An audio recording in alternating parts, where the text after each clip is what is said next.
yang berbahagia, selanjutnya sambutan sekaligus membuka acara oleh Ketua Dewan Pimpinan Pusat Persatuan Seni Budaya Banten, Bapak Yanto Esmarema, kami persilakan.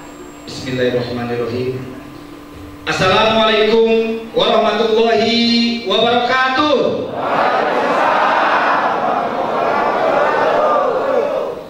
Alhamdulillah wa syukurillah wala haula wala quwata illa billah. Rabbi shrah li sadri wa yassir li amri wahlul 'uqdatam min lisani yafqahu qawli. Amma ba'du, yang saya hormati Wakil Ketua MPR RI Ibu Haja Lestari Murtijat SSMM, berikan aplaus untuk beliau. Luar biasa. Walaupun kita tidak bisa bertemu langsung, beliau ada di Pandeglang, di kediaman beliau. Beliau sebenarnya orang Pandeglang, makanya hari ini hadir di tengah-tengah kita, dan Pandeglang memiliki wakil ketua MPR RI di Jakarta sana. Luar biasa. Dan penghargaan setinggi-tingginya dari PSD Banten yang saya hormati dan yang saya banggakan, tenaga ahli yang hari ini hadir dari MPR RI, narasumber yang sangat luar biasa hari ini. Saya seumur hidup saya diberikan kepercayaan yang sangat luar biasa oleh Ibu Haja Lestari, diberikan narasumber yang cukup penting hari ini tentang seminar kebangsaan yang akan dilaksanakan kita sebentar lagi. Yang saya hormati, yang saya banggakan, Bapak Haji Rohendi, tolong berdiri Pak. Tokoh budaya Banten, sekaligus Dewan Pembina di PSD Banten. Hari ini hadir artis kita, sekaligus pengurus PSD Banten, Chris Anjar. Berikan aplaus untuk Chris Anjar, berdiri Pak. Ini artis kita kenal, judul filmnya Aku Bukan Ustadz RCTI setiap malam, dan juga pesantren Rock and Good di SCTV setiap malam juga. Berikan aplaus sekali lagi. Ini sangat luar biasa. Nah, untuk itu ke depan, Bapak dan Ibu sekalian, kami berharap Pak Haji Rohendi sebagai Dewan Pembina kami arahkan kami bahwa hari ini Ormas Perkumpulan Seni Budaya Banten ke depan ingin bagaimana menghimpun. Bayangkan, di Banten ini grup kuda lumping lebih dari 300. Kita ke depan buat parade kuda lumping 300, 10 dan 3.000 orang kumpul di sebuah parade. Ini keren luar biasa. Ada grup musik, ya, ada grup qasidah, marawis, ada grup seni tari. Semua kita berhimpun di PSB Banten. Inilah wadah satu-satunya di Banten untuk berkumpul, bernaung. Kemudian kita membuat parade budaya, kemah bakti budaya, dan seterusnya. Kita perlu panggung hari ini, dan mudah-mudahan ini disambut oleh pemerintah kita dari pusat, Provinsi Banten, khususnya untuk Kabupaten Pandeglang. Ini sangat luar biasa. Hari ini tentu Ormas Banten sebentar lagi akan ulang tahun di 1 Desember. Mudah-mudahan nanti kita bisa berkumpul kembali, mengenang 1 tahun ke belakang bahwa kita berdiri sudah hampir 1 tahun. Untuk itu, yang pertama yang ingin saya sampaikan kepada Ibu Haja, Wakil Ketua MPR RI, pertama kami atas nama Perkumpulan Seni Budaya Banten mengucapkan terima kasih yang sebesar-besarnya. Ibu sudah berkenan memfasilitasi kami untuk bagaimana mendiskusikan potensi seni budaya Banten agar lestari, agar ke depan berkesinambungan, dan juga ada satu kesatuan di antara satu sama yang lainnya. Hari ini kita bergabung di sini, mudah-mudahan ke depan kita lebih besar lagi dan memberikan karya terbaik. Permohonan maaf dari kami PSD Banten, terutama Dewan Pendiri dan pengurus yang ada, apabila ada hal yang kurang berkenan, terutama dari sisi penerimaan dan suguh tamunya. Kalau kurang makannya, kurang bisa nambah, contoh begitu, snacknya dikeluarkan setelah ini, ya nantilah gitu ya. Kami mohon maaf yang sebesar-besarnya. Hari ini yang kita cari adalah ilmu dan juga silaturahmi yang kita bangun, ya, satu kesatuan, kompaklah kita. Untuk itu, dengan ucapan Bismillahirrahmanirrahim, Seminar Nasional Kebangsaan MPR RI Budaya dan Politik di Banten refleksi sejarah dan eksplorasi potensi untuk masa depan dengan resmi saya nyatakan dibuka.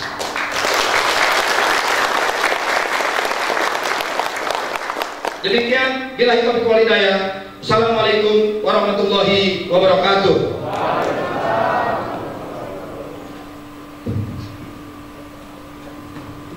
Terima kasih kepada Bapak Ketua PSP Banten yang telah memberikan sambutan dan sekaligus membuka acara. Hadirin yang berbahagia, marilah kita simak dan ikuti bersama Seminar Nasional Kebangsaan MPR RI Budaya dan Politik di Banten, Refleksi Sejarah dan Eksplorasi Potensi untuk Masa Depan, bekerjasama dengan Perkumpulan Seni Budaya Banten. Saya serahkan kepada moderator Bapak Lutfi Asyauki PhD, staf khusus Wakil Ketua MPR RI. Kami persilakan. Selamat siang, salam sejahtera buat kita semua. Yang saya hormati Wakil Ketua MPR Ibu Lestari Nurhijah, Bapak-bapak, ibu-ibu, hadirin sekalian yang tidak bisa saya sebutkan namanya satu persatu. Saya senang sekali bisa bersilaturahmi, bisa berkumpul pada siang hari ini. Sebetulnya saya masih deg-degan tadi untuk pertama kalinya dalam hidup saya melihat peragaan debus. Biasanya saya melihat di YouTube atau dengar cerita-cerita dari banyak orang. Tadi saya bersebelahan dengan Kang Yanko dan saya tegang antara buka mata sama tutup mata, ketakutan. Tapi ini luar biasa. Saya ingin mengucapkan selamat kepada Perkumpulan Seni Budaya Banten yang kebetulan singkatannya mirip dengan PSBB yang kita rasakan sekarang. Ini luar biasa.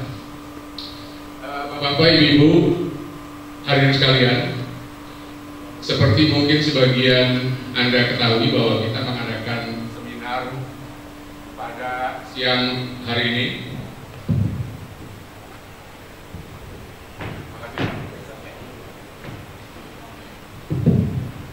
Ya, salah satu alasannya adalah karena kita ingin menyambut ulang tahun Banten. Kita tahu Banten itu secara resmi sebetulnya merdeka dalam tanda kutip atau menjadi provinsi itu tanggal 4 Oktober 2000 pas besok sebetulnya. Tetapi mungkin karena situasi kita sedang darurat seperti ini, maka acara-acara ulang tahun ditangguhkan, tidak seperti tahun-tahun sebelumnya. Nah, jadi salah satu alasannya adalah itu, kita mau menyambut ulang tahun Banten dan tidak ada acara yang paling layak untuk menyambut ulang tahun Banten selain saya kira untuk merefleksikan diri, untuk merenungkan, untuk memikirkan kembali perjalanan Banten selama 20 tahun dan kira-kira bagaimana nanti Banten di tahun-tahun berikutnya. Nah, untuk itu kita mengadakan seminar ini dengan harapan nanti para ahli yang kita undang, ada sejarawan, ada ahli politik, ada ahli sosial budaya, ada aktivis.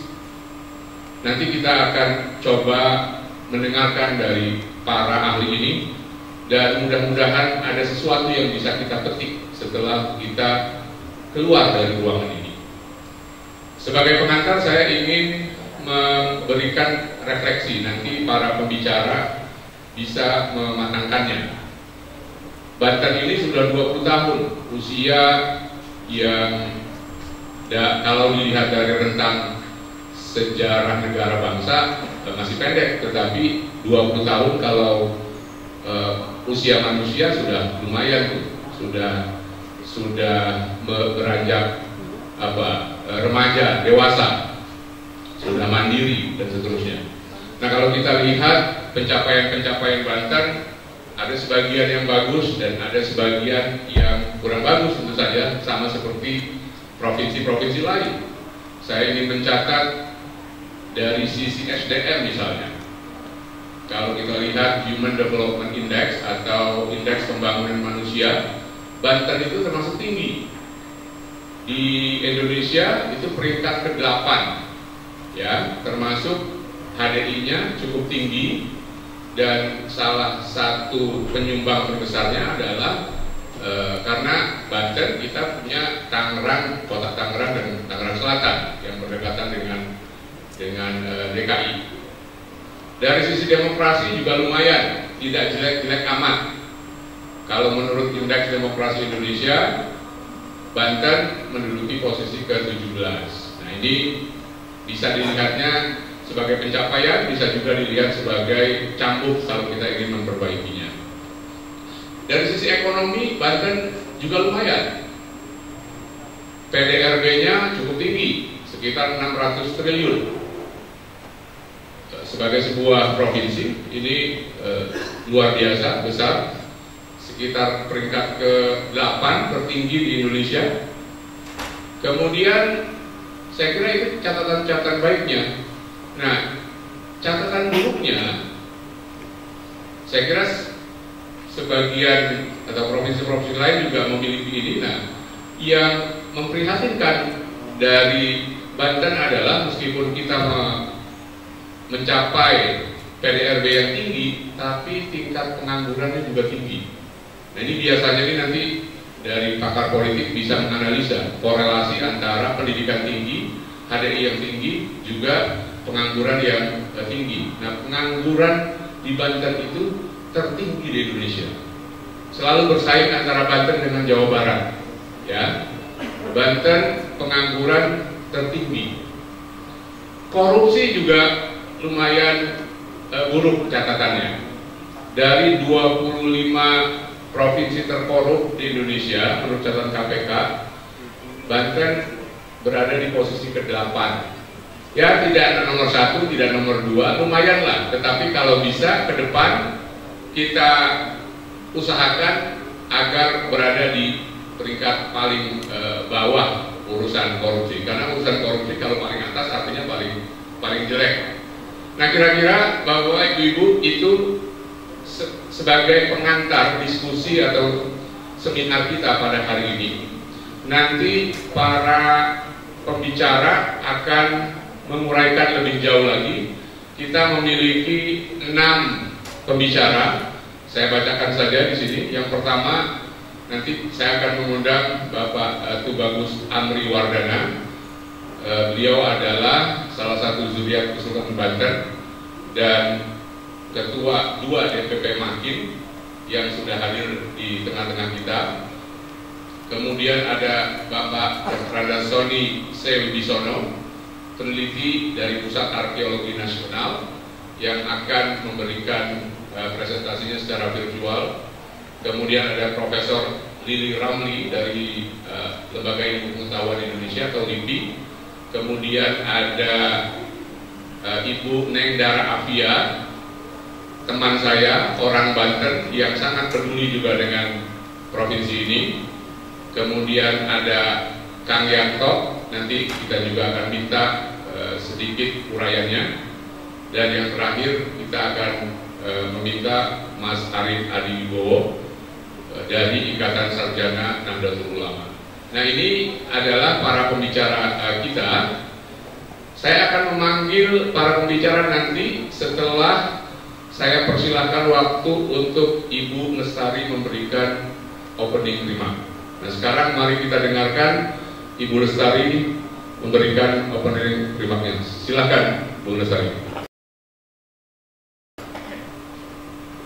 Baik, terima kasih banyak Kak Lutfi. Assalamualaikum warahmatullahi wabarakatuh. Selamat siang, salam sejahtera kita semua. Om Swastiastu, Namo Buddhaya, salam kebaikan. Pertama-tama saya ucapkan salam dan terima kasih banyak kepada seluruh keluarga besar sahabat saya Banten yang hari ini sudah bersama-sama berkumpul, dan juga mengucapkan pula dan menyampaikan terima kasih sebesar-besarnya kepada para pembicara yang sudah berkenan meluangkan waktunya untuk dapat bergabung dan menjadi narasumber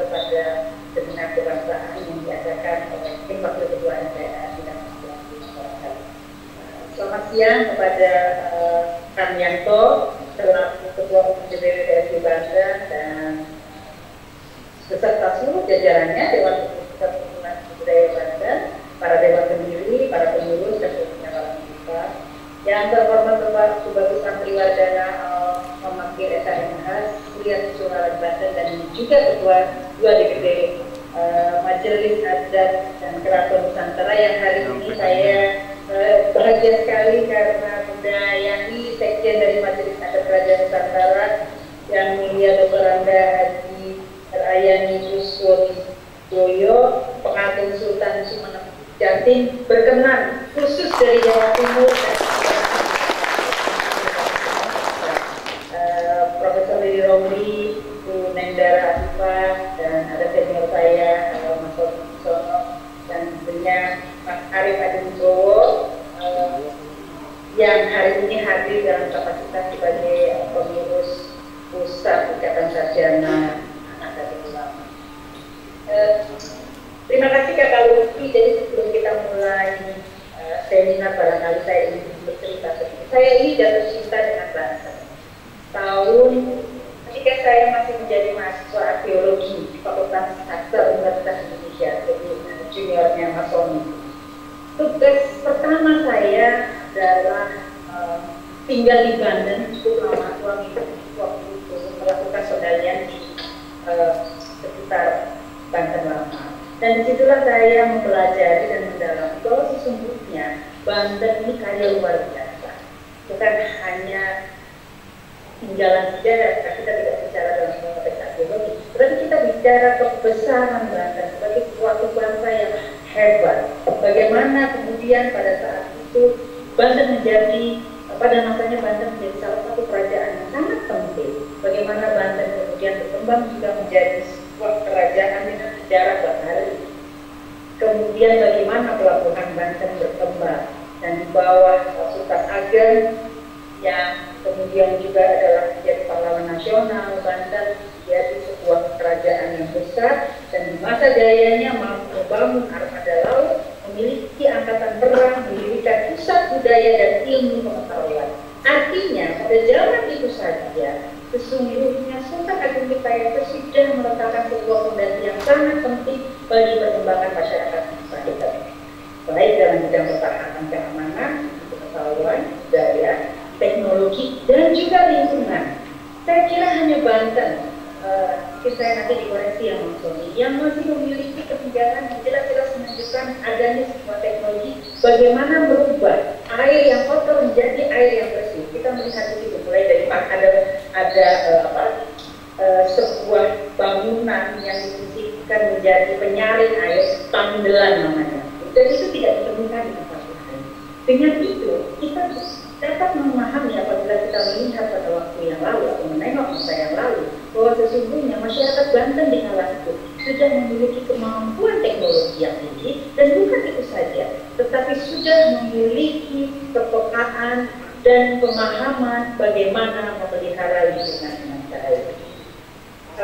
Pada masa kolonial kita juga melihat bahwa Banten sering sekali melakukan perlawanan, bahkan oleh pemerintah Belanda pada waktu itu dalam hal ini VOC, Banten menjadi salah satu kekuatan yang merupakan ancaman sebagaimana banyak ditemukan dalam catatan sejarah.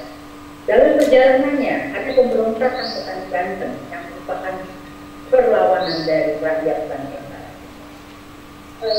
Bagaimana kemudian Banten berkembang dan bagaimana kemudian saat budaya dan politik Banten? Tadi Kakak Lutfi sudah memulai beberapa catatan yang sesungguhnya menjadi pekerjaan rumah kita semua. Kita melihat bahwa perkembangan Banten sampai hari ini berdasarkan Indeks Demokrasi Indonesia, Banten menempati urutan yang masih di bawah. Apalagi ketika kita berbicara mengenai toleransi dalam bingkai kebangsaan negara kesatuan Republik Indonesia. Banten ternyata beberapa kota di Banten menempati urutan di bawah sebagai kota yang paling tidak. Sementara sejarah menunjukkan betapa pada waktu yang lalu sebagai pusat budaya, Banten memiliki hubungan diplomatis dengan banyak bangsa-bangsa dan sebagai negara yang merdeka, kerajaan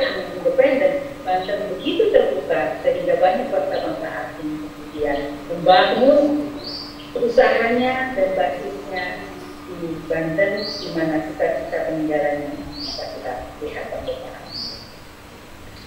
Saya membawa catatan-catatan tadi di negara. Ada beberapa catatan Banten itu berasal dari kata apa. Dari beberapa catatan yang paling saya sukai adalah Banten berasal dari kata ketiban inten, yang berarti ketiban rezeki luar biasa. Nama catatan ini adalah catatan tahun 1925 dan bukunya Bapak Dewi yang dicetak pada saat itu. Ada lagi yang menunjukkan bahwa Banten sebetulnya adalah arti atau kata yang memiliki maksud sesaji berhubungan dengan kebudayaan masyarakat pada saat. Tapi apapun, ternyata kata Banten sendiri memiliki filosofi dan makna yang sangat dalam, yang saya yakin kita semua sampai saat ini meyakini dan tidak menolaknya. Pertanyaan selanjutnya adalah apa yang akan kita lakukan pada era saat ini? Ketika kita berbicara dalam nilai kebangsaan, mana di situ ada Pancasila, Undang-Undang Dasar Negara Republik Indonesia 1945, NKRI dan Bhinneka Tunggal Ika, ada di mana maksud kita? Bagaimana kemudian Banten menempatkan dirinya baik sebagai sebuah tatanan masyarakat, sebuah komunitas budaya menjadi bagian tidak terpisahkan dari Indonesia. Saya kira kehadiran dari PSP Banten tentu bisa menjawab ini semua dan membantu menjawab ini semua, tentu dengan cita-cita dan niat kita bisa memberikan lagi kejayaan Banten bagaimana pada masanya.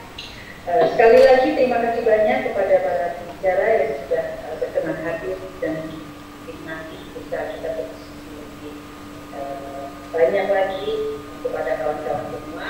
Mudah-mudahan pertemuan kali ini dapat mencerahkan kita semua, dan saya yakin dalam waktu yang tidak terlalu lama maka Banten akan kembali bersinar sebagaimana kita yang pernah berjuang di masa lalu.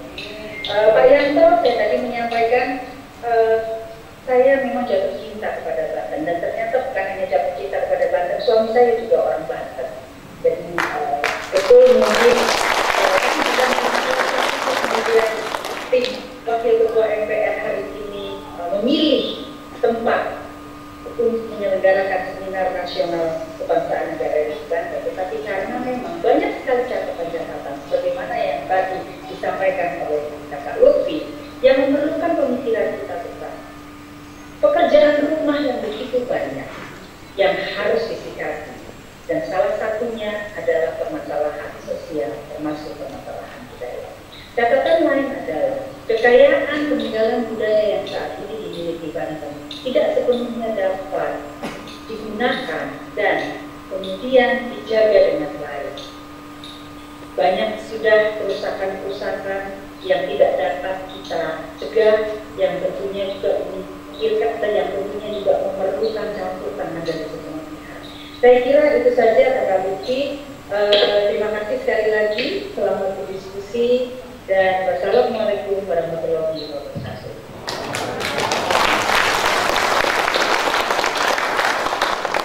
Waalaikumsalam, terima kasih Ibu Lestari.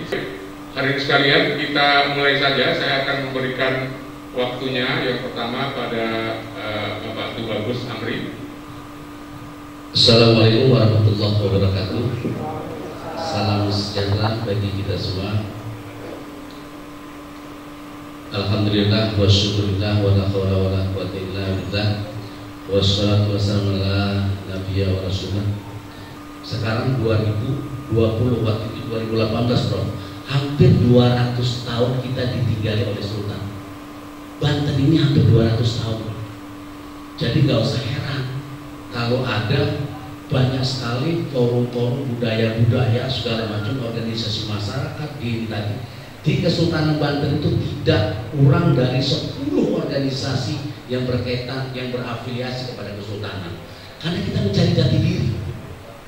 Yo, kalau kita bilang di Provinsi Banten sampai saat ini belum ada loh Pak Perda Kebudayaan. Itu kan WNI atau orang provinsi. Sampai dari 4 Oktober 2020 berdirinya Provinsi Banten sampai sekarang belum ada Perda Kebudayaan. Kalau sekarang sudah ada. Kalau di Jawa Barat hanya bunyi nada saja sudah ada pertanyaan. Itulah yang sangat kita sayangkan. Jadi ketika kita tampil ini tadi, saya minta hanya 3 tampilan. Lalu kita lagi mencari eksistensi diri, cara kita aturan rawuh juga kita belum ini tadi, namanya debus. Begitu di depan gubernur, di depan ini tadi langsung main kepruk, main bacok. Dan itu sampai sekarang terkenal. Kalau udah bicara kita perform di Budayani, kalau katanya dari Banten, jangan debus katanya. Itu raja-raja pada maling semua, bro, yang kita. Itulah hebatnya. Dan itulah kehebatan daripada orang Banten yang menjadi, saya bilang, debus itu asal muasalnya apa? Itulah pasukan khusus Kesultanan Banten. Itu pasukan khususnya. Gitu. Yang digergaji di depannya, yang dibacok ngamopan, yang kepalanya bawa bambu petung, bisa jadi langsung meprek di situ. Nah, ini potensi-potensi kalau saya lihat ini tadi. Kalau tadi Ibu Wakil Ketua MPR sudah membuka bagaimana percaturan Banten dari mulai di Republik ini, di negeri ini, dari mulai zaman Kesultanan kita tahu dari Sultan Kanjeng Sultan Maulana Hasanuddin bagaimana mengislamisasi ini tadi masyarakat Banten yang dari dulu kepercayaan Hindu sampai menjadi masyarakat yang Islami, diteruskan lagi dengan Kanjeng Sultan Maulana Yusuf Pakalangan Gede sampai dengan kalau kita lihat dengan Pangeran Muhammad yang wafat di Palembang ketika kita akan memperhebat kekuasaan, karena kekuasaan Banten ini bukan hanya di Banten, sampai Lampung, sampai Bengkulu, sampai Kerawang, itu daerah kekuasaan. Maka kita waktu itu di Pokja pembentukan ini tadi, pembentukan Provinsi Banten pada saat itu, kita bersikeras bahwa Tangerang itu adalah memang wilayah kita. Walaupun dari tradisi mereka nggak ngerti bahasa Banten, mereka nggak bisa bahasa Sunda, tetapi dalam wilayah masuk wilayah Provinsi Banten, itulah dia kenangan kita. Saya kira itu pengantar dari saya, Pak Kang Lutfi. Wabillahi taufiq wal hidayah. Assalamualaikum warahmatullahi wabarakatuh. Terima kasih Pak Bagus. Nah, berikutnya saya ingin mengundang Profesor Lili Ramli untuk memberikan presentasinya. Mungkin Prof lebih banyak menjawab tantangan-tantangan yang tadi saya jelaskan sebagai ilmuwan politik dan sejarawan juga. Silakan Prof. Lili. Saya wakil juga para narasumber Pak Bagus Hamdi dan Pak Dr. Ian dan Bapak sebelah sana. Yang saya wakil juga para hadirin dan hadirat dari organisasi PSD, para tokoh masyarakat, tokoh pemuda se-Banten. Baik, sekira ada 3 hal yang ingin saya sampaikan. Yang pertama adalah terkait dengan PR yang harus dilakukan oleh Banten. Yang ulang tahunnya besok ke-20, jadi 2 Dasawarsa terbentuknya Provinsi Banten. Ada beberapa PR, saya akan menyampaikan 3 hal yang mesti diselesaikan. Istilah Pak Lutfi tadi tantangan. Yang pertama adalah terkait dengan perspektif politik. Kita tahu bahwa di dalam demokrasi itu bicara salah satunya terkait dengan kekuasaan. Kekuasaan itu diperoleh melalui pemilu. Di dalam pemilu itu salah satu tujuannya adalah terjadinya sirkulasi elit, pergantian elit, pergantian kekuasaan. Tetapi ternyata pemilu tidak berbanding lurus dengan terjadinya sirkulasi elit. Yang terjadi adalah 4 L. Itu yang pertama. Terus yang kedua adalah distorsi tentang otonomi daerah. Tujuan dari otonomi daerah adalah terjadinya kesamaan politik di tingkat lokal. Terjadinya kesamaan politik di tingkat lokal, political equality, partisipasi, gitu, dan political recruitment serta akuntabilitas. Ternyata penerapan otonomi daerah juga untuk kasus di Banten tidak berbanding lurus. Tidak berbanding lurus. Terus yang ketiga adalah terkait dengan reformasi birokrasi yang dicanangkan oleh pemerintah pusat. Ada gradasinya reformasi birokrasi. Di antara reformasi birokrasi itu adalah area perubahannya adalah merubah mindset dan pola pikir para birokrat. Lagi-lagi reformasi itu tidak berbanding lurus juga. Tidak terjadi di daerah, bukan melakukan merubah mindset pola pikir, melakukan desentralisasi, justru yang terjadi melahirkan sentralisme baru, bentuk sentralisme baru di tangan kepala daerah. Nah, tiga distorsi, tiga berbanding lurus ini karena melahirkan hampir di kabupaten kota di provinsi Banten itu apa yang dinamakan adalah neo-patrionalisme. Untuk tidak menyampaikan istilah yang begitu menyebar adalah dinasti politik, saya sebutnya adalah neo-patrionalisme. Nah, ini sebenarnya bentuk kekuasaan tradisional. Patrionalisme itu bentuk kekuasaan tradisional. Jadi Weber itu mengungkapkan ada tiga bentuk kekuasaan. Pertama, kekuasaan legal rasional. Itu bukan legal rasional. Di sana adalah terkait dengan salah satu contohnya lah dipilih melalui pemilu mereka yang punya visi misi yang jelas program. Yang legal rasional memilih. Yang kedua adalah kekuasaan karismatis. Orang dipilih itu karena memiliki karisma. Yang ketiga adalah kekuasaan tradisional. Nah, kekuasaan tradisional ini ada tiga bentuk. Yang pertama adalah kekuasaan goronokrasi, yaitu berada di orang-orang sekelompok orang-orang tua. Yang kedua kekuasaan patriarkalisme, yaitu kekuasaan berdasarkan kekerabatan, dan ketiga adalah kekuasaan patrimonial. Nah, di Banten ini dua jenis kekuasaan itu, patriarkal dan patrimonial itu masih ada. Apakah itu di Kabupaten Serang, apakah itu di Cirebon, apa itu di Pandeglang, apa itu di Lebak, nanti di Tangsel, di Kabupaten Tangerang. Kayaknya yang belum adalah Kota Tangerang aja. Dari 8 ini adalah kecenderungan kekuasaan kekerabatan atau kekuasaan patrimonial. Nah, ini PR kita gitu loh. Nah, PR kita. Ternyata lahirnya provinsi, lahirnya daerah otonom. Sekarang ada beberapa tuntutan, Cinakaan.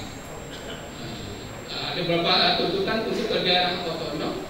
Itu yang mestinya terjadi demokratisasi, terjadi kesamaan politik, semua memiliki kesempatan. Ternyata yang berkuasa adalah 4L.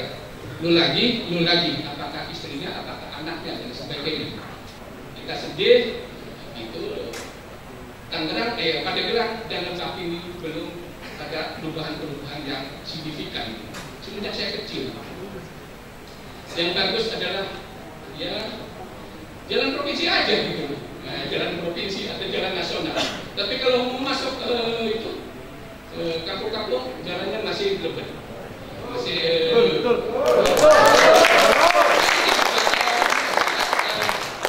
Jadi selamat dirgahayu Provinsi Banten yang ke-20.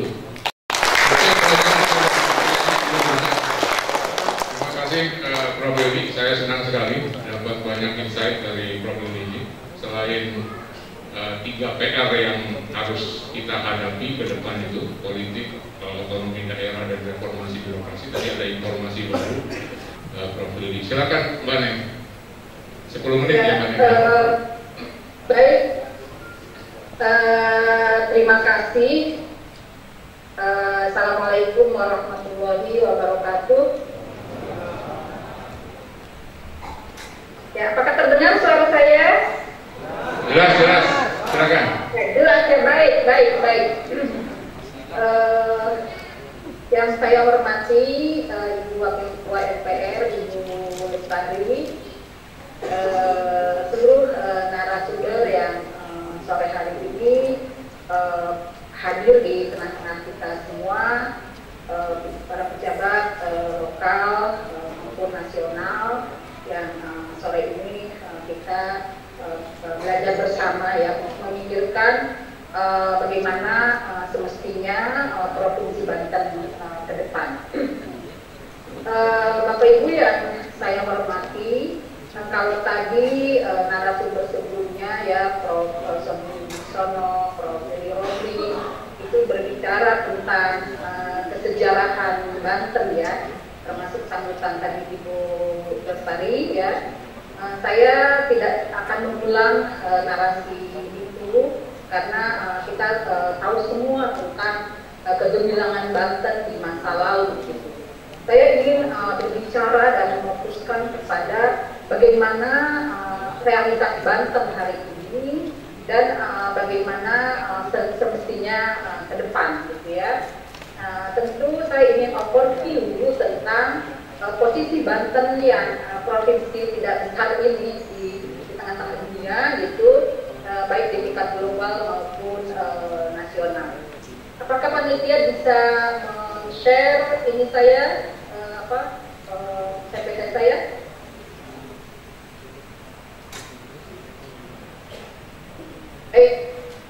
Saya memberi judul pembicaraan pada sore hari ini adalah kita Banten dalam pusaran global dan nasional ya, tawuran menyongsong kemajuan.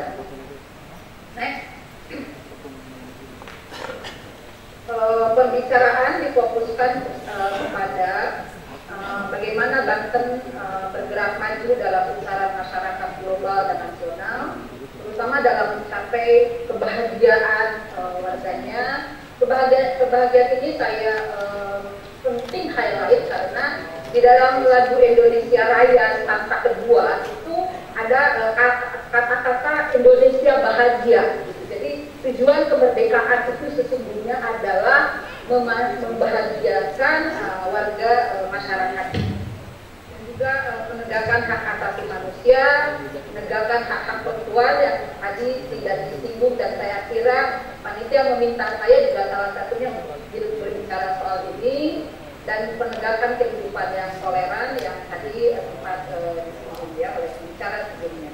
Terus difokuskan juga kepada apa yang harus dilakukan Provinsi Banten untuk mencapai kemajuan tersebut. Nah, ini hal-hal yang ini kurang diperhatikan menurut saya oleh beberapa pemerintah daerah, itu yang tadi saya bilang pemerintah daerah itu hadir ada, tapi sebenarnya kurang. Ya, terima kasih Mbak Neng.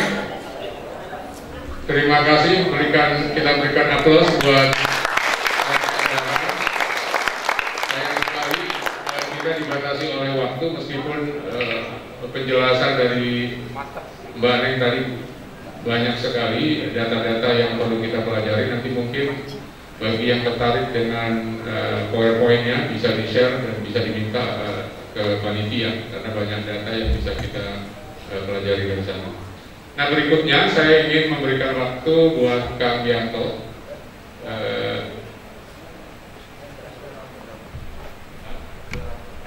Terserah Anda, biar saya silakan. Sekian banyak ini. Karena nanti kalau setelah ini saya ada acara dengan mereka juga. Baik, Bismillahirrahmanirrahim. Assalamualaikum warahmatullahi wabarakatuh.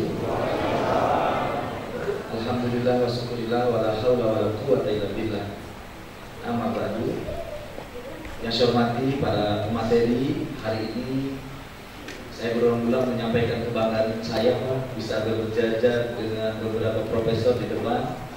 Ini para profesor, sementara kita memang kuliahnya nggak tampak sama sana Pak. Mudah-mudahan ini menjadi motivasi bagi kita yang hadir di sini, terutama generasi kita ke depan. Kaitan dengan, saya juga nggak tahu menyampaikan apa nih, karena dari sisi keilmuan yang di samping kiri saya dan yang di webinar di apa namanya jarak jauh tadi ya, sangat luar biasa. Tetapi paling tidak begini, kaitan dengan eksplorasi potensi seni budaya, tentu saya punya harapan. Tadi ada dari Kesultanan menyampaikan bahwa seni dan budaya pemerintah belum hadir contoh di tengah-tengah pelaku seni dan budaya. Kenapa saya katakan demikian tadi? Secara regulasi tadi disampaikan Pak Haji Rohendi, kita punya PR tadi, Perda belum dilahirkan. Kami di Pandeglang per kabupaten nanti kita, Pandeglang sudah naskah akademiknya sudah beres Pak, rampung. Kemarin sudah kita bayar ke pembuat naskah akademiknya dari Untirta tentang Perda tentang kebudayaan yang di dalamnya ada tentang seni dan budaya. Di tahun 2020 ini kita juga akan persiapan untuk diusulkan, pengusulnya adalah PSP Banten untuk rancangan Perda di DPRD Provinsi Banten. Mudah-mudahan ke depan PSP Banten juga menjadi pelopor membentuk sebuah regulasi tentang Perda kebudayaan, karena secara regulasi ini juga penting tadi mengatur bagaimana begitu banyaknya potensi-potensi yang harus kita lestarikan. Karena budaya-budaya ini akan punah kalau tidak ada penggerak-penggeraknya di dalamnya. Salah satunya Bapak dan Ibu sekalian yang hadir di sini. Di sini terkumpul Pak, ketua-ketua padepokan, perguruan, ada juga Pak Roy ini adalah tokoh. Salah satunya dia di sanggar-sanggar ya. Sanggar-sanggar yang ada di Pandeglang juga cukup banyak, di Serang, di Banten, dan kami memang hari ini sedang membentuk penghubung. Pak Rohendi, kita mohon izin kepada semua penghubung seni budaya di tingkat desa dengan PSB Banten. 3 orang 1 desa, jadi Pandeglang aja ada 1017 penghubung antara grup-grup seni yang ada di desa dengan PSB Banten. Sehingga ke depan ketika kita ada kebutuhan apapun, kita akan mencoba melakukan penyampaian informasi dan juga gagasan-gagasan kita terkait dengan pemeliharaan itu. Yang kedua, saya pikir hari ini Banten dengan konsep pariwisatanya kita membutuhkan stage, panggung. Kita melihat contoh Bali. Kenapa Bali begitu kuat tentang pariwisatanya? Tadi bahkan tertinggi juga kaitan dengan toleransinya dan lain-lain. Saya melihat bahwa Bali itu menyiapkan infrastruktur pendukung alat budaya Pak Rohendi.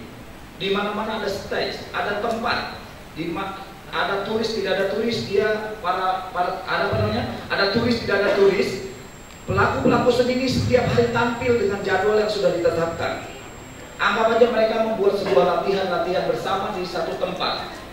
Maka kemarin saya dengan Kapolres, saya berbicara, Pak Kapolres, berikan saya uang 120 juta dari CSR. Kita akan buat stage di tengah-tengah UKM yang ada di Pandeglang, sehingga setiap grup seni budaya nanti ke depan bisa tampil, dijadwalkan oleh PSB untuk tampil menunjukkan kreasi-kreasinya di tempat panggung-panggung itu, sehingga potensi seni budaya terangkat, UKM terangkat dan lain-lain. Kemudian kita punya dana desa, Prof. Lili. Lupa hari ini seni budaya di Banten ini mulai bukan punah, tetapi terkikis Pak Haji Rohedi karena kemampuan. Contoh, dia ada seorang tokoh debus. Kalau dia sudah tua kemudian dia meninggal, penerusnya hampir tidak ada. Karena dia fasilitas tidak ada. Beduknya sudah mulai usang, bahkan debol satu nggak bisa beli lagi, mahal. Contoh harganya 15 juta. Dari mana mereka harus beli? Maka lama-lama kan punah itu. Maka saya punya konsep ke depan. Anggaran 1 miliar itu harapan kita. Bayangkan ada 339 desa dan kelurahan di Pandeglang saja. Kita ini ada di Pandeglang. Satu alat seni hanya 15 juta dibelikan oleh dana desa itu, maka akan tumbuh 1.339 alat seni budaya di Pandeglang. Bayangkan, dan hanya 15 juta rupiah dari 1 miliar anggaran desa diperuntukkan untuk membeli kendang pensa, membeli drum, membeli beduk, rampak beduk, alat-alat yang kita sediakan setiap desa. Dan mereka mencari uangnya gampang. Hajatan itu mereka itu potensinya. Ya, betul nggak? Hajatan mereka kuda lumping aja, nah, itu dibayar itu. Mereka cari minjem tapi alatnya ada. Bayangkan kalau saya bilang dalam satu hari 339 alat dipukul dengan waktu yang sama, detik yang sama, akan terdengar di seluruh Indonesia ini sebanten. Begitu Pak Media, iya kan? Kalau setiap desa dalam 1 tahun sisihkan untuk seni budaya, karena seni budaya ini adalah untuk mempersatukan. Yang tadi ada keretakan gara-gara pemilu, ini pilkada, ini mau pilkada Pak, ini bupatinya PJS makanya bisa hadir. Tadi kita koordinasikan, retak. Ini mungkin di tempat sini, mungkin besok bisa tidak senyum ini gara-gara pilkada. Nah ini beda pilihan. Ya syukur-syukur satu pilihannya, kan begitu ya. Jadi tidak biar tersenyum semua. Tetapi kan kita tidak tahu. Nah belum lagi pemilihan-pemilihan yang lain, begitu kan? Nah ini keretakan-keretakan ini hanya seni dan budayalah yang bisa mempersatukan keretakan-keretakan itu. Itu barangkali yang bisa saya sampaikan. Kita ini menjadi keluarga besar, berkoordinasilah, maka insya Allah kita akan menjadi besar. Amin ya Rabbal. Demikian, kurang lebihnya saya mohon maaf. Bila itu hidayah. Assalamualaikum warahmatullahi wabarakatuh. Waalaikumsalam warahmatullahi wabarakatuh. Terima kasih Kang Yanang Ketel. Very inspiring, ada beberapa poin penting. Salah satunya adalah bahwa mungkin Banten perlu meniru Bali dalam hal menyediakan banyak panggung sehingga nanti budaya-budaya Banten itu bisa diekspos, bisa diperlihatkan, dan dari sana akan ada dampak ekonomi, dampak budaya dan lain-lain. Nah, sekarang kita beranjak ke pembicara selanjutnya, Mas Arief Adiwibowo. Silakan Mas Arief. Bismillahirrahmanirrahim. Assalamualaikum warahmatullahi wabarakatuh. Yang kami sayangi Wakil Ketua MPR RI Ibu Hajah Lestari Murjat SSMM.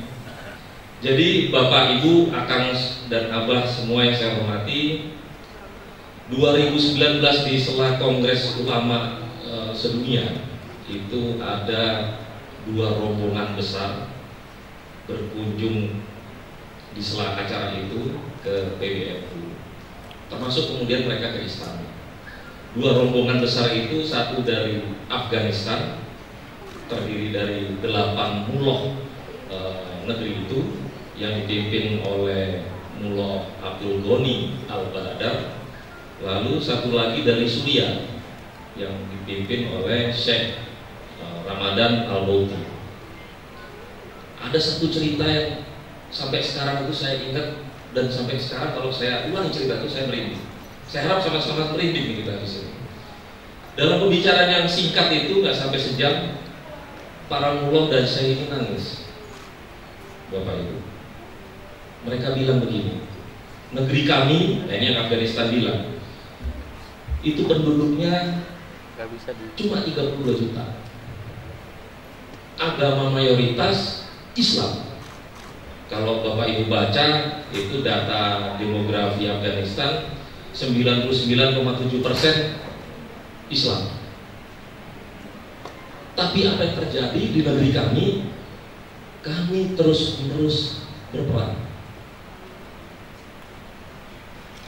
Banyak darah tumpah, banyak air mata para janda dan anak yatim mengucur. Kami tidak bisa hidup damai, apalagi membangun. Sama dengan Suriah demikian. Nah itu saya tersentak dengan statement itu. Lalu kemudian mereka bilang, kami iri dengan Indonesia. Apa yang bikin iri? Ini omongan orang lain ya, bukan kita memuji diri sendiri, Kang Yanto dan yang mulia. Omongan orang lain.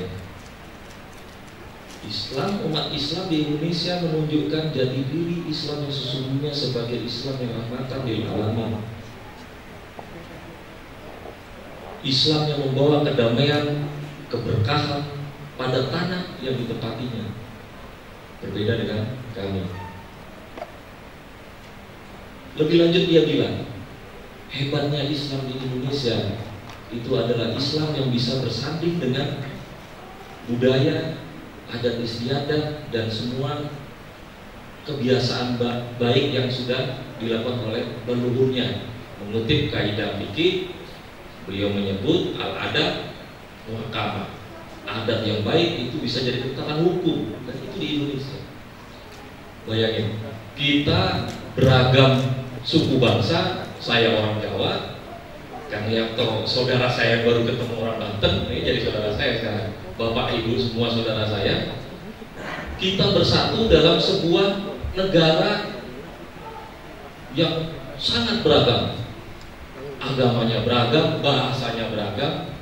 Ya, berantem dikit-dikit, biasalah ya Pak Lutfi yang Prof Lili, biasalah itu berantem sedikit-sedikit. Tapi kita tidak pernah pecah. Nah waktu itu Mulo bertanya, apa resepnya? Kiai saya bilang, Pancasila. Kita negeri yang beruntung diwarisi oleh para pendiri bangsa, diwarisi oleh para ulama, diwarisi oleh darah para syuhada pendekar Banten, dengan sebuah ideologi negara bernama Pancasila. Negeri ini adalah darul misak, negara kesepakatan. Kita bersepakat bahwa sebagai Indonesia, orang Banten ketika disakiti, maka saya orang Surabaya, Madura, Yogyakarta, Solo, kalau saya berrestoran, itu akan sakit juga. Ketika Kang Yanto disikut orang, saya akan marah. Nah itulah Indonesia, Bapak Ibu. Itulah Indonesia. Nah itu yang mau saya ceritakan ke Bapak Ibu. Memang iya benar bahwa kita sekarang berada dalam sebuah zaman yang berbeda, tantangan yang lebih besar. generasi yang baru, Generasi yang bisa disebut ahistoris. Mereka tidak tahu lagi makna perjuangan itu seperti apa. Mereka tidak tahu lagi bagaimana pemberontakan petani Banten, bagaimana perang Padri, bagaimana perang di Penogoro. Mereka sudah tidak tahu sejarah. Nah, tugas kita adalah menyampaikan sejarah ini pada mereka sehingga mereka tetap utuh sampai kemudian kita sudah tidak ada di tanah air yang tercinta ini, sudah game over. Nah ini sekarang saya bicara sebagai pimpinan pusat ISNU. Sekarang saya bicara sebagai staf sus deputy chairman di Media Group, Kang Yanto. Tadi ada yang menarik dari Kang Yanto, bahwa di tengah perang budaya ini exposure, panggung kebudayaan itu penting. Nah di sini saya sebagai Media Group, bagian dari Media Group, itu ingin menyampaikan ke Kang Yanto bahwa panggung itu keahlian kami, Kang. Kalau teman-teman tahu Metro TV, Media Indonesia, Medcom, dan segala aset digitalnya, itulah Media Group. Jadi setelah ini kita diskusi teknis, Kang Yanto, sama cita-cita Kang Yanto dengan saya, Banten harus lebih terkenal keramahannya, lebih terkenal kebudayaannya. Patokannya kita harus kalahin Bali. Kan itu persaingan kalau pos itu kan bagus ya. Nah gitu, kita habis ini duduk bareng. Karena begini, chairman kami Bapak Haji Surya Paloh pernah bicara tentang kebudayaan, bahwa kerja kebudayaan itu bukan kerja yang sehari selesai, ini kerja jangka panjang. Saya kutip omongan chairman ketika dalam sebuah acara di Jawa Tengah. Beliau bilang ada krisis kebanggaan pada budaya lokal. Tadi benar, Kang Yanto. Ini Pak Surya Paloh bicara yang sama tahun 2013 lalu. Nah, ini yang menyebabkan sikap masyarakat kita itu jauh dari jati dirinya. Kita jadi masyarakat yang materialistik, kita jadi masyarakat yang intoleran, padahal itu bukan Indonesia. Itu bukan Indonesia. Nah, itu. Pak moderator yang saya mau sampaikan, jadi sebagai Isnu tadi cerita dari teman kita di Afghanistan, Mullah Abdul Ghani Al-Baradar dan Sheikh Al-Bauti. Lalu sebagai media group tadi saya sampaikan komitmen kami, Kak Yanto. Habis ini kita duduk bersama. Kebetulan kemarin juga sama FAKM juga dengan budaya ini kita bicara yang sama. Nah, kerja kebudayaan ini kerja kita bersama. Kami sebagai media group akan menjadi mitra yang paling aktif. Itu yang digariskan chairman pada kita semua. Oke, makasih. Wallahu muwaffiq ila aqwamit thoriq. Assalamualaikum warahmatullahi wabarakatuh. Waalaikumsalam warahmatullahi wabarakatuh. Jadi Kang Yanto jangan khawatir, nanti abis ini tinggal tiktokan menciptakan panggung-panggung di Banten agar budaya Banten lebih hidup lagi. Hadirin sekalian, saya kira kita sudah mendengar semua pembicara dan sekarang kita masuk sesi berikutnya, yaitu sesi tanya jawab. Sayang sekali kita punya sekitar 10-15 menit karena keterbatasan waktu. Untuk itu saya batasi penanya maksimal 3 orang. Assalamualaikum warahmatullahi wabarakatuh. Terima kasih. Ini sebutkan nama dan pertanyaan langsung, singkat aja Mas. Nama Taufik Aziz dari PSB Sidang Resmi. Singkat langsung aja. Ya. Ini sebenarnya Pak, saya minta tanggapan saja Pak, karena kalau saya bicara sejarah, ini sejarah Banten dari 20 tahun yang lalu ketika 98 kita mendirikan Banten, 2000. Ini selalu ada jadi diskusi ya tentang sejarah ini, gitu kan. Bahkan SDM, SDA, politik dinasti, korupsi, intoleransi, kesenjangan sosial, politik ekonomi, ini menjadi diskusi terus dari dulu Pak. Ya, yang saya catat tadi, contoh ngomong SDA, Bapak bicara tentang SDA di Banten banyak, pantai itu contoh. Tetapi ketika lihat di lapangan Pak, pantainya, bibir pantainya sudah bukan punya orang Banten Pak. Ini jadi catatan, tolong jadi catatan. Ya, dari Carita Labuan sampai ke Anjar itu bukan orang Banten. Orang penduduk asli saja masuk ke situ bayar Pak. Bagaimana berkembang sumber daya alamnya? Nah itu jadi catatan. Yang kedua, SDM. Maaf, orang Banten memang banyak orang pintar Pak. Tapi di jurusan orang pintarnya di Jakarta semua. Ya, saya alami dan saya tahu itu dari Pak Jaman Trianasa Amun, Mandala dan sebagainya. Termasuk ibu-ibu atau bapak-bapak yang duduk di kursi sana. Seyogianya kami nih orang Banten turunlah ke Banten. Ya, kasih masukan tuh para pejabat provinsi Banten bagaimana membangun Banten ke depan dari sisi sumber daya manusia seperti itu. Ya, karena diskusi ini Pak dari dulu Pak saya ikuti sebenarnya saya di mahasiswa di Jakarta ya 20 tahun yang lalu Banten berdiskusi tentang masalah-masalah di Banten ini semua politik dinasti sampai sekarang pun walaupun kata Prof tadi memang nggak bisa karena ujung-ujungnya yang nyalon itu juga Pak. Yang lain nggak punya duit, yang punya duit tetap di Jakarta Pak. Nomor dulu. Ya, oke. Yang berikutnya korupsi. Ya walaupun kita mendapat ranking mulai berkurang karena ada KPK, ada ISEL dan sebagainya, tetapi memang korupsi harus dihapuskan. Ya, karena korupsi itu biangnya penghambat pembangunan. Yang berikutnya intoleransi, jelas. Menurut saya intoleransi karena memang kesenjangan ekonomi. Ya, kalau orang Banten bekerja dan dapat duit, nggak akan ada yang namanya pertengkaran dan sebagainya Pak. Jadi oleh karena itu saya mohon kepada yang depan ini, baik ibu yang di sana, coba nih bergabung bareng para inom-inom Banten turun ke lapangan, diskusi dengan gubernur atau wakil gubernur atau dengan bupati, kasih masukan Pak, atau di penelitian Pak, apa akar permasalahannya. Tapi yang jelas akar permasalahannya adalah kesenjangan ekonomi. Terima kasih Pak. Assalamualaikum warahmatullahi wabarakatuh.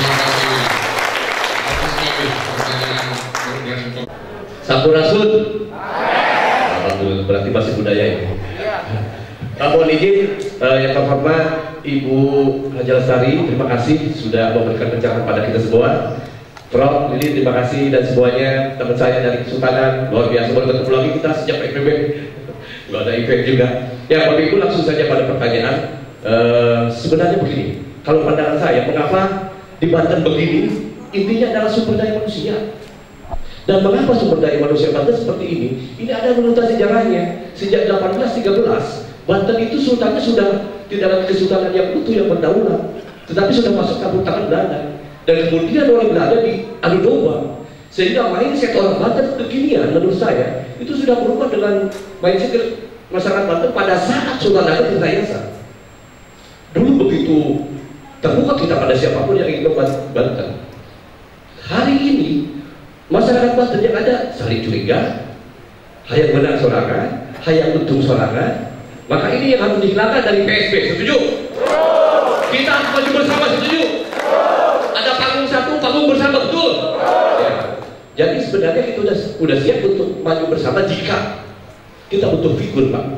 Butuh figur di pemerintahan, butuh figur di gedung parlemen, begitu. Kenapa begitu kami yang muncul di PSB semua pada ikut? Karena kita lagi butuh figur di Banten ini. Intoleran, apa benar Banten intoleran? Menurut saya itu mungkin itunya ya apa? Hitung cara hitungnya dari keberadaan fisik kali ya. Karena sebenarnya masyarakat Banten toleran kepada siapapun yang datang. Dari sejarahnya juga kan ada pencilan, ada Islam, kita toleran sampai sekarang. Masalahnya gereja, pura. Karena apa? Karena bagi kita hal fisik itu sangat mendalam masuk ke dalam hati masyarakat Banten. Tetapi kalau orang yang berhubungan dengan kita tidak ada, karena orang Banten yang datang ke sini dianggapnya tamu, Pak, bukan siapa. Harus ditata dan dijamu. Lihat masyarakat Bandung yang begitu tutup. Jadi menurut saya pertanyaannya adalah bagaimana bapak-bapak mensikapi ini? Sampaikan betul tadi yang disampaikan oleh kawan saya bahwa SDM Banten hebat memang, tapi lu hari Banten di luar. Yang ada di sini adalah orang-orang tersisa yang hanya keinginan yang tinggi. Jika saja ada panggung di tiap kabupaten kota, ada panggung di tiap kecamatan, ada panggung di tiap desa, maka kita tidak akan minta-minta lagi ke pemerintah untuk pentas, betul? Tiap malam minggu pemerintah tinggal datangkan tamunya ke panggung kami dan kita akan bantu. Terima kasih semuanya. Mudah-mudahan Banten berubah sejak 20 tahun Banten besok akan dilaksanakan. Mestinya besok itu kumpul nih para tokoh-tokoh yang di luar itu ke gedung DPRD Provinsi Banten dan kasih masukan. Kasih masukan bagaimana masyarakat menginginkan panggung, bagaimana masyarakat menginginkan pekerjaan, bagaimana masyarakat ingin berbudaya di daerahnya sendiri. Terima kasih. Assalamualaikum warahmatullahi wabarakatuh. Yang terakhir di ya. Warahmatullahi wabarakatuh. Salam. Perkenalkan, nama saya Dewi Sumuliso, saya dari PSB Jiput. Kita melihat refleksi sejarah dan eksplorasi potensi untuk masa depan. Kalau melihat dari sini berarti kita melihat ke anak-anak di bawah kita atau anak-anak muda atau anak-anak yang masih kecil. Melihat kurangnya pengetahuan tentang budaya atau sejarah Banten, khususnya tentang keislaman di Banten ini ya Pak. Kita sangat memprihatinkan sekali kurang tahunya sejarah yang ada di Banten. Yang ingin saya tanyakan, bisakah sejarah atau budaya Banten yang ada di Banten khususnya yang sudah kita ketahui tentang keislaman itu dibuat pelajaran khusus untuk anak SD biar mereka lebih tahu lebih dini atau SMP dan sebagainya, karena jujur aja ya Pak, saya tahu itu di SD sama SMP dan SMA itu kan kurang banget sejarahnya. Jadi saya tahu itu hanya karena saya kayak saya ziarah gitu, contohnya ziarah ke Sultan Hasanuddin Banten, saya tahu sejarah itu karena saya menggali dari sana atau beli buku dari sana. Jadi tidak mendalami di buku panduan di SD itu. Yang kedua, bagaimana tanggapan Bapak sebagai ahli sejarah untuk menggali potensi budaya yang ada di Banten agar selaras, serasi, seimbang atau toleransi, artinya yang tidak bertentangan dengan agama kita ini. Cukup sekian. Assalamualaikum warahmatullahi wabarakatuh. Saya kira pertanyaan sangat bermutu dan bagus-bagus sekali. Saya akan berikan waktu masing-masing pada para pembicara sesuai alurnya tadi. Sambil closing, karena waktu kita terbatas, saya minta masing-masing pembicara bicara 2-3 menit. Pak Tubagus dulu, ya silakan Pak.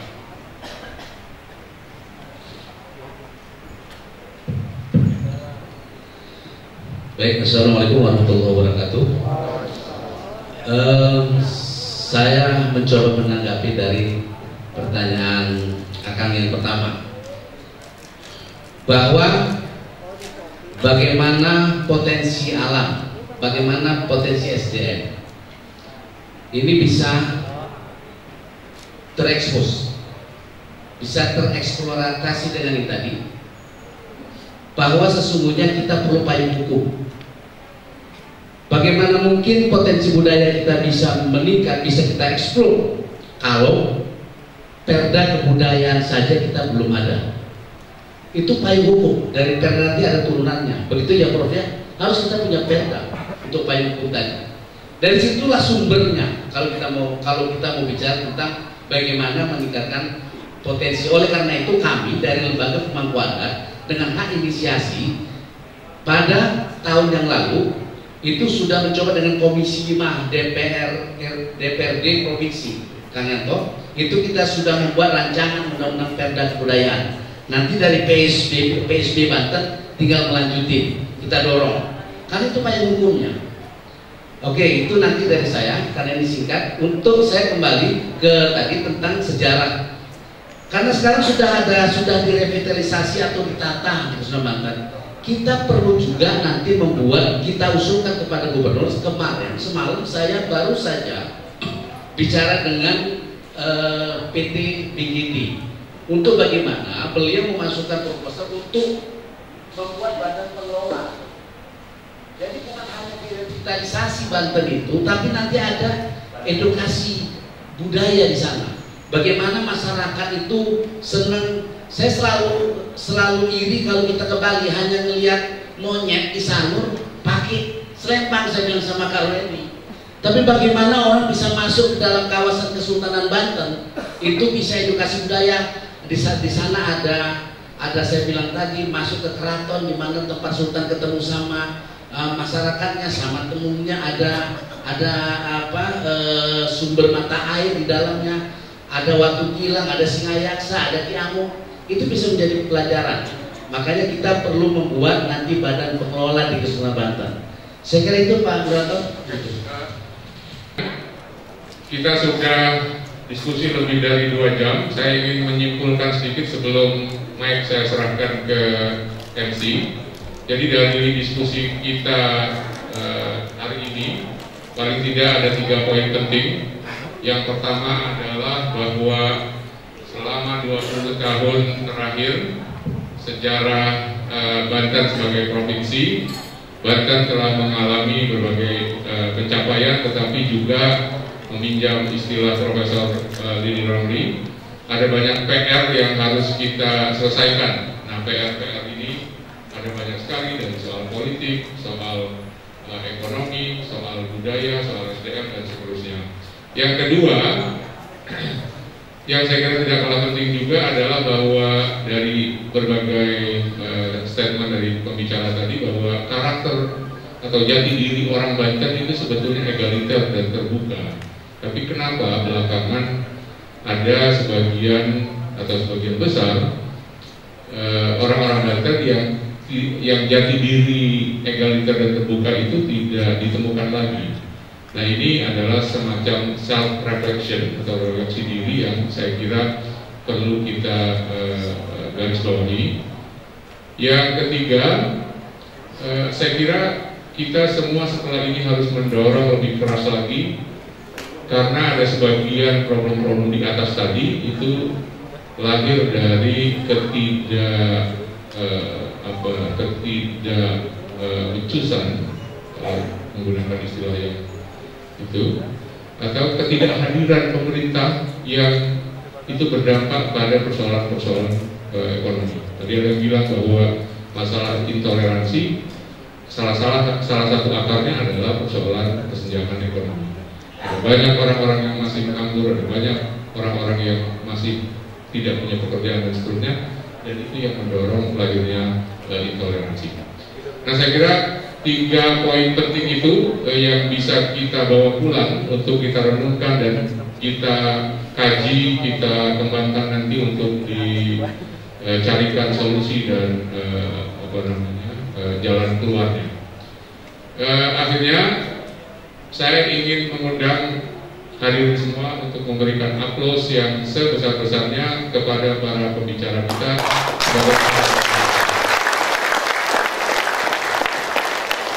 Terima kasih pada para pembicara, terima kasih pada Anda semua yang hadir, yang telah bersabar mengikuti acara seminar nasional ini. Dari saya cukup sekian, saya kembalikan kepada MC. Assalamualaikum warahmatullahi wabarakatuh. Ya, kami ucapkan terima kasih kepada Bapak Ibu narasumber atas pemaparan materi seminar hari ini. Jangan lupa kepada Bapak Ibu untuk follow media sosial Ibu Lestari Murdijat, kemudian Twitternya Reri Murdijat, kemudian FB-nya Lestari Murdijat. Silakan kami mohon untuk memfollownya. Iya, hadirin yang berbahagia, selanjutnya penyerahan plakat dari MPR RI kepada Ketua DPP PSD Banten oleh Bapak Arif Adi Wibowo sebagai perwakilan Ibu Hajah Lestari Murdijat STMM selaku Wakil Ketua MPR RI.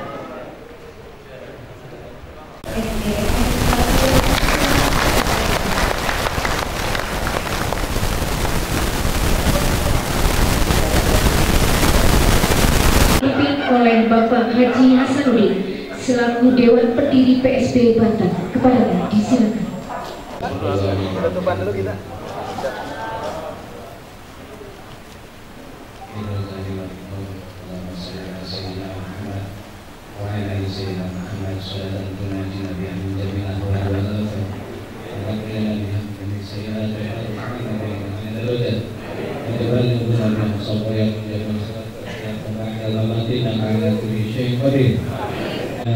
Allahumma ahsin aqibatina fi umuri kulliha wa ajirna min khizyi dunya wa 'adzabil akhirah. Allahumma inna nas'aluka 'ilman nafi'an wa rizqan wasi'an wa thayyiban mubarakan. Allahumma inna nas'aluka ridhaka wa jannata wa na'udzubika min syukhrika wan nar. Ya Aziz, ya Ghafar, ya Karim, ya Sattar, ya bi rahmatika ya arhamar rahimin. Min baladina Indonesia khassah wa min qudari muslimin innaka ala kulli syai'in qadir. Rabbana hab lana min azwajina wa dhurriyyatina qurrata a'yun waj'alna lana imaman. Rabbana atina fid dunya hasanah wa fil akhirati hasanah wa qina adzabannar wa qina adzabannar wa qina adzabannar. Bi-fadlika subhana rabbika rabbil izzati amma yasifun wa salamun alal mursalin walhamdulillahi rabbil alamin. Ya, terima kasih pada rekan Jasari yang telah hadirin yang berbahagia. Selanjutnya silakan foto bersama ketua PSB, kemudian juga bersama narasumber, kemudian juga bersama artis kita, ya. Sejarah dan eksplorasi potensi untuk masa depan. Dan kami ucapkan terima kasih kepada seluruh peserta seminar yang telah mengikuti jalannya acara. Dan saya selaku pembawa acara mohon maaf atas segala kehilafan.